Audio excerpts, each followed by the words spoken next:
Today was shaping up to be a big day. I had two medical appointments that I was planning eagerly to make. The first one was a visit at my neurology clinic where I was going to see my nurse practitioner and follow up with her for the last couple of weeks where things have gone off the rails. The second visit was a follow-up to the cardiology clinic where they had proposed doing the original perfusion study of my heart. And last night I was tidying up things. I was moving around pretty much, getting my medications ready for the week, putting them in their plastic organizers and keeping them straight because I take a boatload of medication. And because I was so sick in the shower, and I wanted to take a shower because I'd been so sick in the hospital and kind of feeling pretty ripe, and I didn't want to go to my medical appointments like that. And I'm feeling pretty lightheaded and sort of, but I'm going to take this shower. And I do, and I come back out to get a drink of Gatorade or get a bottle of Gatorade, take it into the bedroom, and get ready to sleep.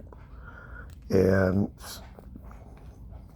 I take my blood pressure, as I always do, because of this severe dysautonomia. I never know what my cardiovascular system is up to. I described how I take these powerful medications to titrate these conditions up and down as needed. So I'm going to read to you some values for some context. Last night's reading, and I take two, of course, because of postural hypotension, irregularities in blood pressure from seated to standing. So my seated value was 166/57.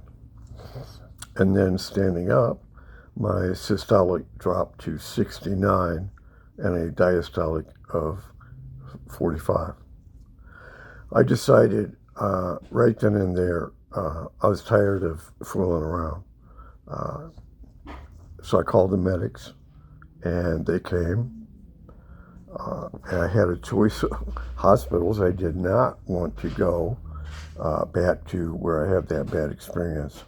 I asked them to take me to another hospital here called Banner.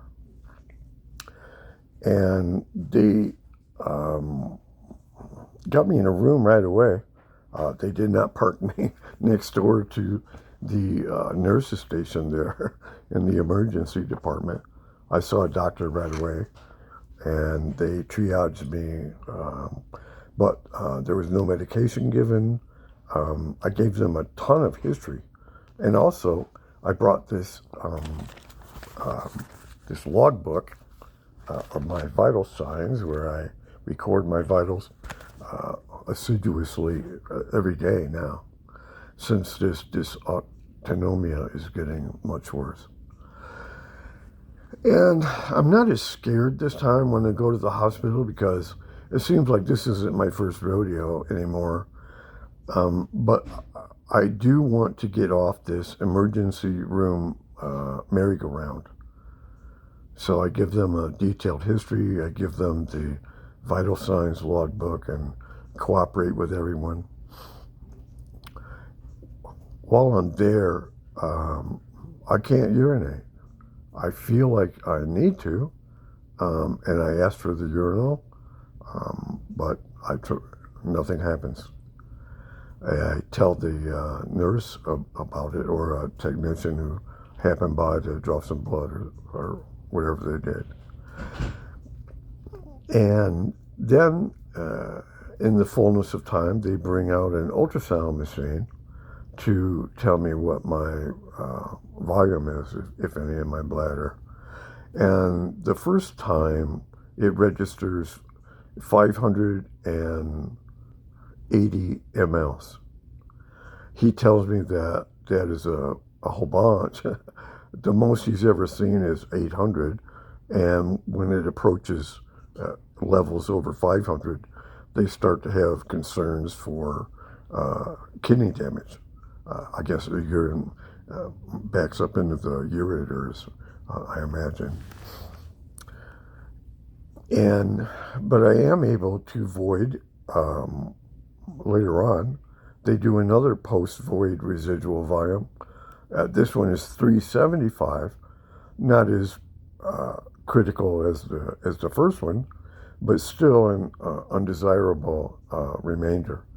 They tell me that I might need to start getting my head wrapped around the idea of self-cathing every time I need to take a leak. That wasn't a sentence I wanted to hear. But whoever called these our golden years, I would love to meet them face to face and tell them how full of shit they are. There is nothing golden about my experience in my senior years. They're contemplating scheduling this perfusion study, but frankly, I want to get the hell out of Dodge. At 8 a.m., finally, I've been there almost, 10 hours. They administer the first medication, which is a dose of a medicine that I keep on board all the time. 2 hours later, I guess my pressures are low enough to where I feel confident that I can leave because even though this is a terminal condition, I am in no hurry to have a stroke or an MI. So let's get the numbers down, and so that I can get the hell out of there and get off this merry-go-round. I do make it home. And when I got here, I, of course, what's the first thing I did? Grab some Gatorade, a cup of coffee, and the vital signs. And so when I get back here, the pressures are elevated again. 172 over 92, and then standing up, 128 over 82. So got a predictable drop in systolic between seated and standing. That's par for the course for me. And I made a notation for these values: dizzy, hollow feeling under my sternum. And then at 155, did it again. This time the values are 137 over 78. Standing up, dropped to 81 over 53. So this condition at the other end of the roller coaster, I had to take 10 milligrams of my Bump It Up rescue medication. So what happened today was I missed that appointment with my neurology team, and I am on schedule to see my movement disorder specialist in August, which I'll be there if I'm able. But she's the only one there in her capacity, I suppose.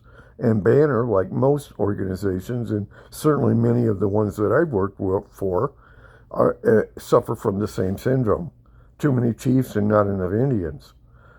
So I guess that's why it takes 6 months to see a urologist, and there's just not enough people, with boots on the ground helping people like us with skin in the game.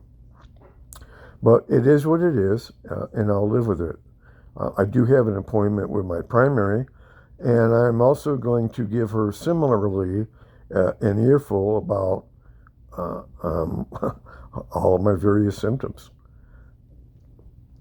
There was another incident in the emergency department at Banner when I was seeking clarification and guidance on dosing of the clonidine drug that I take to. It's an emergency drug to reduce blood pressure. And I was asking, is it appropriate to take it, BID, TID, how do I take this drug? And because I monitor my blood pressure so fastidiously. And basically, I think they told me, not in so many words, but they didn't prescribe it. So it's not titrating it is not their problem. And of course, it was prescribed in my neurology clinic. But fortunately, I do sort of have a lifeline to them. It's the patient portal. And I hope I don't, bombard them or anything, but I'm pretty active on that portal because I just want everybody on the same page. And if you've heard this, thank you for watching. I appreciate your interest.